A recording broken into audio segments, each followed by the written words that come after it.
Hi everyone, this is Luxtos, and today I'm bringing you yet another WeakAuras video guide. We'll be covering Paladin, Retribution Paladin, Protection Paladin, and Holy Paladin for Battle for Azeroth patch 8.0.1. These WeakAuras are going to be updated for all the duration of BFA, so make sure you keep coming back to these and update when needed. Before we get started, I want to make sure I thank every single one of you for your incredible support over on YouTube, Twitch, and Reddit. It's been amazing. Keep it up, guys. I'll be doing more of these. So let's get right into it. If I type /WA for the WeakAuras add-on that you need to install, it's currently empty. We're going to go ahead and get the 6 links that are in this video description. Open every single one of them and make sure you import them over to WeakAuras. Copy WeakAuras import string, new, import, and paste. We're gonna do this step over for the 6 different group. So make sure you do that. When you're importing, it's normal sometimes that it lags and frees your WoW client. Don't worry, that's simply because it's trying to load all the assets necessary and all the auras. So simply do this for every single one of these groups, and everything will be fine and ready. There we go. The last one, Paladin specifics. There's a lot of them. Okay, let's get going. First, we're gonna tackle Retribution. So yeah, the way it goes, if you're new to this, is out of combat. Currently, I'm showing you my resources and my utilities. So I'm tracking my holy power and I'm tracking my mana. The mana is just there so that you can heal yourself and know how much resources left you have. The utilities are gonna be your defensive cooldown, mostly for DPS, and your speed, movement speed increase, some healing spell, and defensive. So you can track your blessings, forbearance, and it's going to track how long they are active as well as their cooldown. Let's get into combat, shall we? So for Retribution, it's pretty much the same as Enhancement. This is a whack-a-mole spec, so you hit what is your top priority. So right now, with the current spec that I'm using, this is not really a go-to spec. This is just something that we're gonna tweak around and play with, so we can show you the different mechanics. As Retribution, you have 3 ways of building combo point out of talents. So these are gonna be it. Your priority is always gonna be Blade of Justice and Judgment, and then Crusader Strike is gonna be your filler, again without talent. Currently, I'm spec into Execution Sentence for the first row, so it's going to go ahead and track that. If you have enough resources to use it, it's going to glow, letting you know that you should use it on cooldown. If you spend all your holy power, it's going to let you know that you should use it, but you don't have enough resources for it.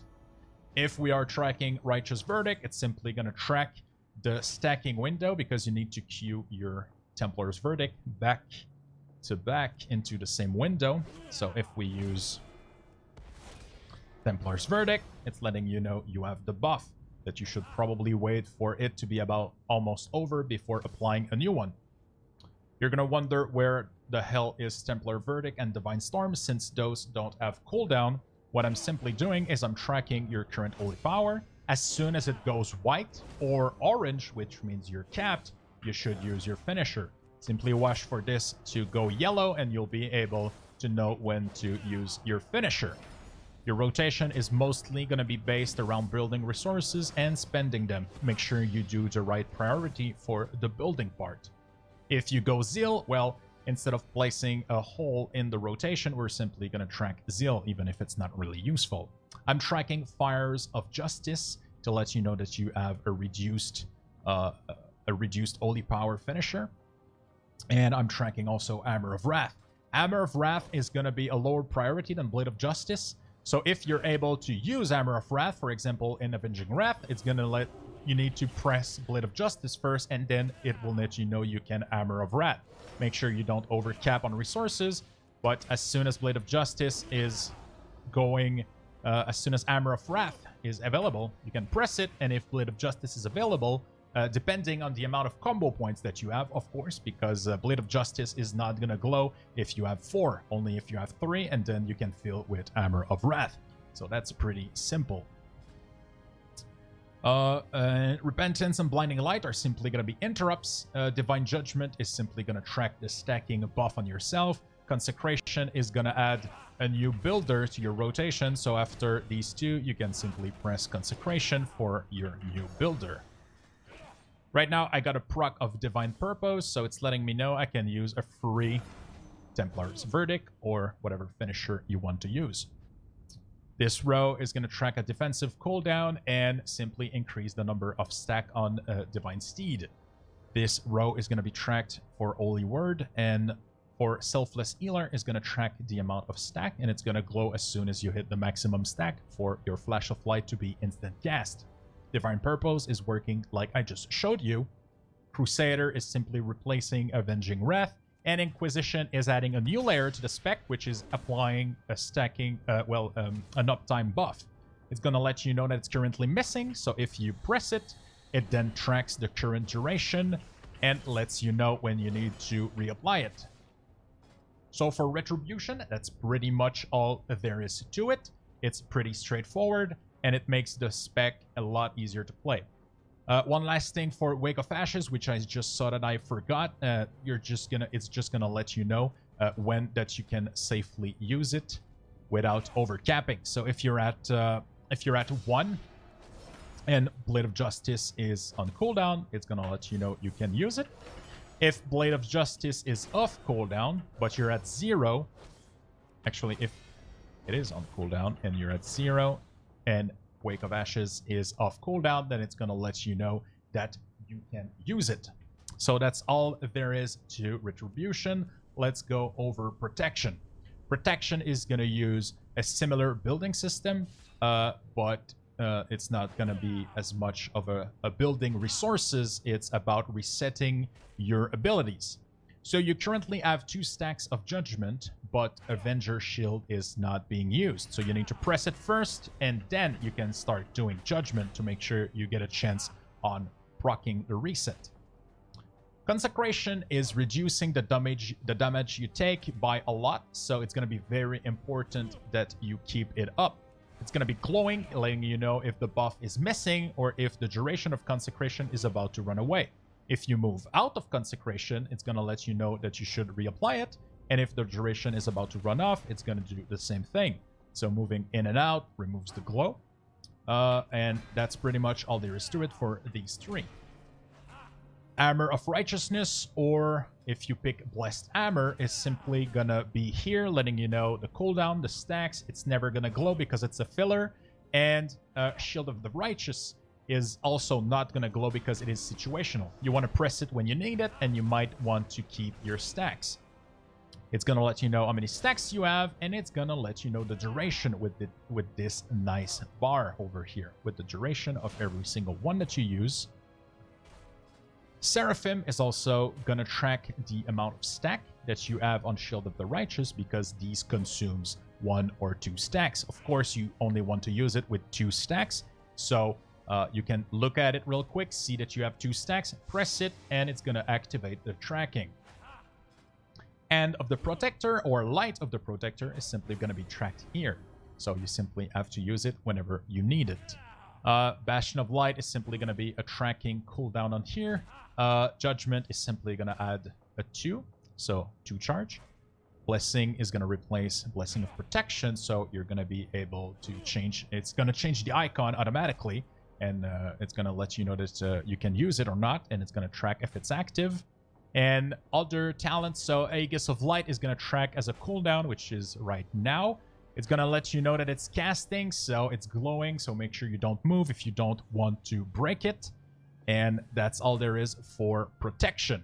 It's very straightforward, but it's helpful, and it helps you keep track of what you're doing.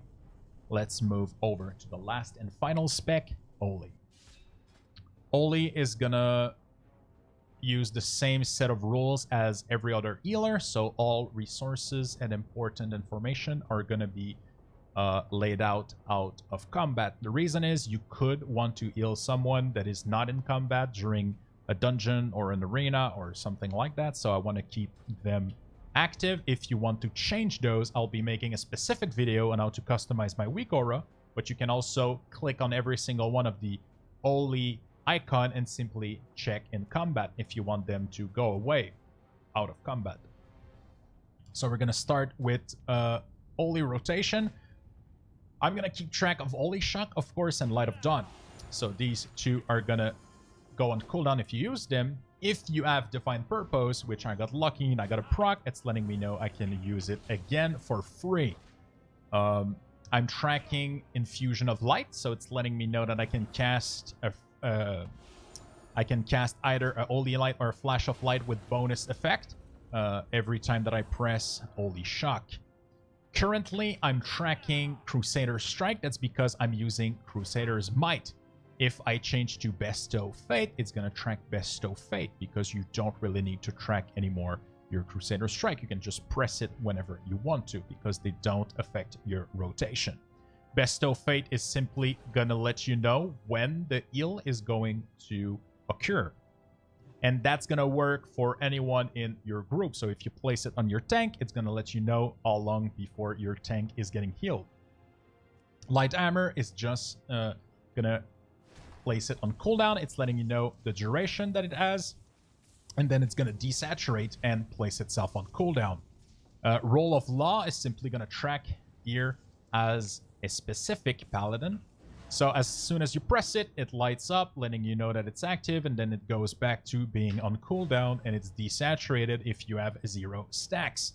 Repentance, Blinding Light, or Interrupts, Aura are not going to be tracked. Aura Mastery is being tracked, and it's going to also let you know how long it is active. Holy Prism is going to be tracked, as this is the last row, so we're going to track either Holy Prism's cooldown, Holy Avenger's cooldown, or Judgment of Light. Judgment of Light, the way it works is as soon as you judge a target, it's going to track the duration of the debuff and the amount of stack. If you switch target, it's still going to track this debuff. If you reapply it, it's going to always show the last application that you did of Judgment of Light. So that's pretty nifty. Avenging Crusader is simply going to replace Avenging Wrath, so that's all good. Awakening is simply going to proc Avenging Wrath, so that's going to be tracked in your specific. Divine Purpose is going to do exactly what I showed you earlier. You're going to get a glowing Holy Shock or a glowing Light of Dawn, letting you know that you can cast it again for free. Beacon of Fate. So the beacon mechanic for Holy Paladin is actually pretty nice in this. It's not going to work right now because I'm not in a group, because beacons are not useful when you're doing solo content. So what I'm going to do is as soon as you enter a group, if Beacon of Light and Beacon of Fate are not applied on the target, it's going to glow, letting you know that you need to apply them. It's going to be the same pretty much for Beacon of Virtue. We're just going to track its cooldown, and we're going to track when it's active. So anyone in your group is affected, or raid, whatever. A group is a large space. So if anyone is affected by it, it's going to let you know how long that you can AoE heal for, and then it's going to go back into showing you its cooldown. That's pretty much all there is to it for Holy Paladin and Paladin in general. So this is going to be it for this video. I hope that you guys liked it. You can go ahead and leave a comment in the section below. I would like to know which class you are excited about for BFA and which class I should do next. Thanks again for your support. Make sure you leave a like on this video. Make sure you subscribe to my YouTube channel. And if you want, you can even come visit me on Twitch live. All these WeakAuras are being built live on Twitch and recorded live also. If you want to have fun coming out with the chat and the community, just come see us. We're going to have a great time. Twitch.tv/Luxtos. I'll wait you there. Good luck in BFA, guys.